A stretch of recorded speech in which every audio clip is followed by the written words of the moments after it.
Choke Volume 2. So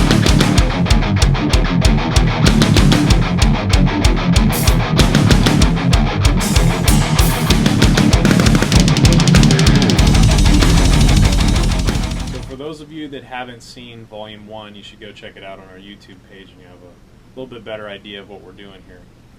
For those of you who have seen it, so last time we had a song idea that we programmed some drums with, and we had sent it to Jimmy, and we started, since then we started rehearsing and kind of having some writing sessions, and when we do that we go into our rehearsal space and we have the ability to record ourselves. So we kind of just play and go over some ideas, record it, listen back, and some pretty cool new ideas came from those sessions.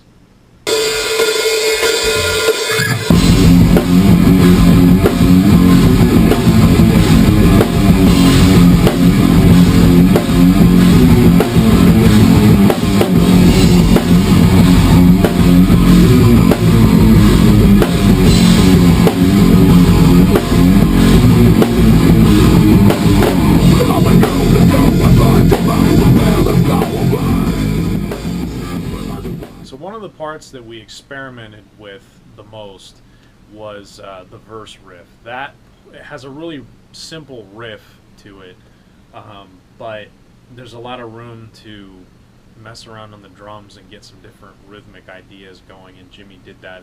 In the video you can kind of see how what he was doing evolved into what we all were pretty excited about in the end. It turned out pretty awesome.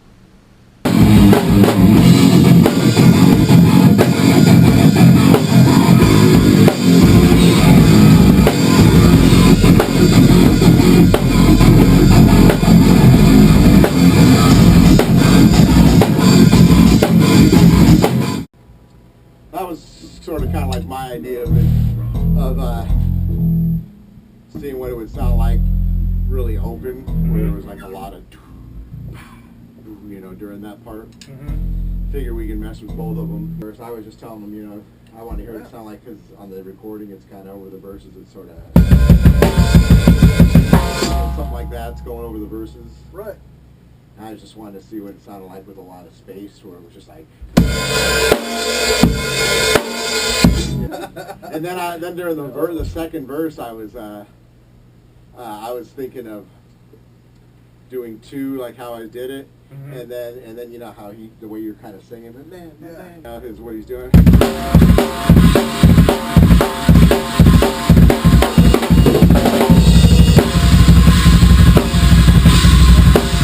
Let's mess around with just that riff. Okay. Try it. Just do a bunch of different.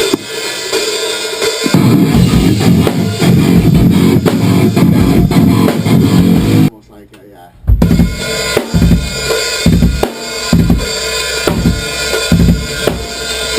Three in a row. That. Let's do that one more time.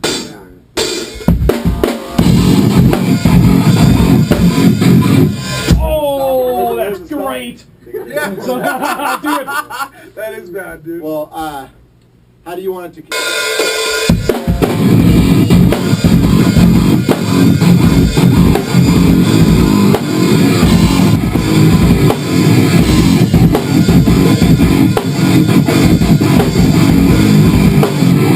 That's fucking badass. One's on the up, one's That's on cool. the.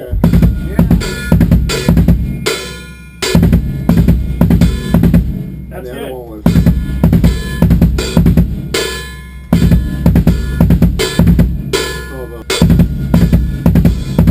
Comes in on the end. You know? So. Woo! All right, so let's do that. Let's do that again. That was from the beginning. Yeah, yeah. Okay.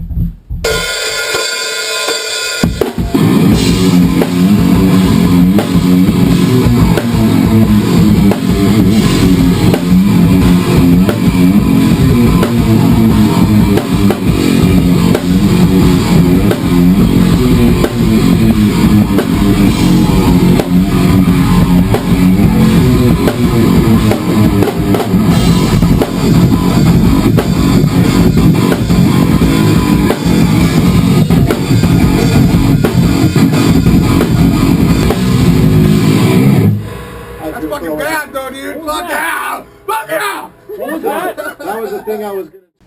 The other spot was the bass parts, because this is the first song that we've written from the beginning on the 8-string guitar. There's a lot of room for doing things differently with the bass. Elena was able to start doing some different rhythmic ideas because of the 8-string being so low.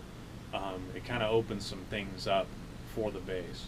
So that was pretty cool too. Everybody had some suggestions, and that turned out good too.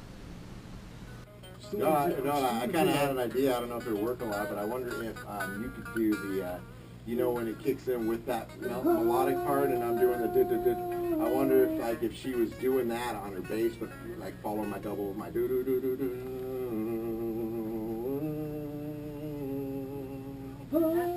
or whatever the notes are. Something like that, yeah. That's cool.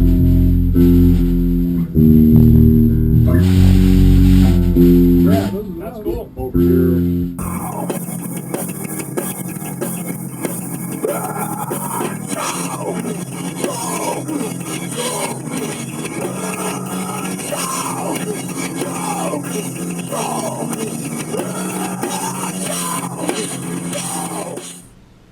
So after the parts were finalized, we started rehearsing it more, and all the parts started tightening up, everything started sounding better, and I was able to start actually writing a lead that wasn't improvised each time, and that came together. I was pretty happy with that too.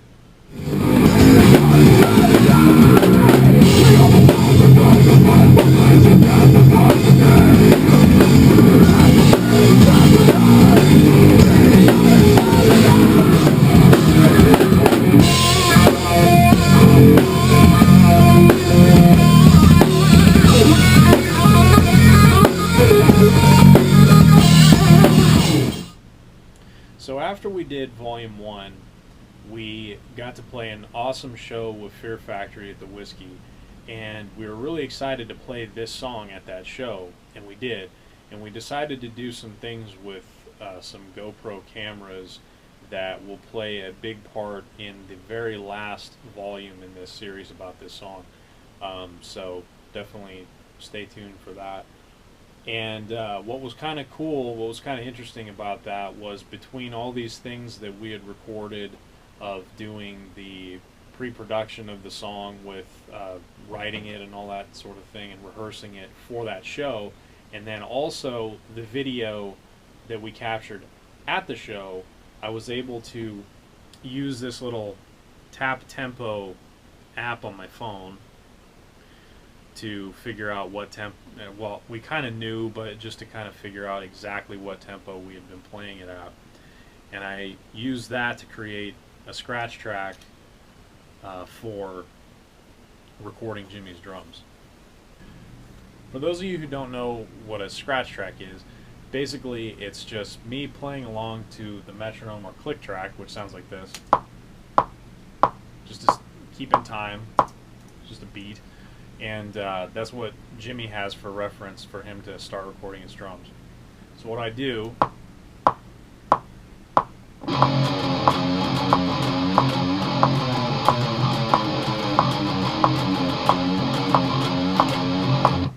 just play that, play the whole song to the metronome all the way through, and he has that as a reference to record his drums, and that's where we start.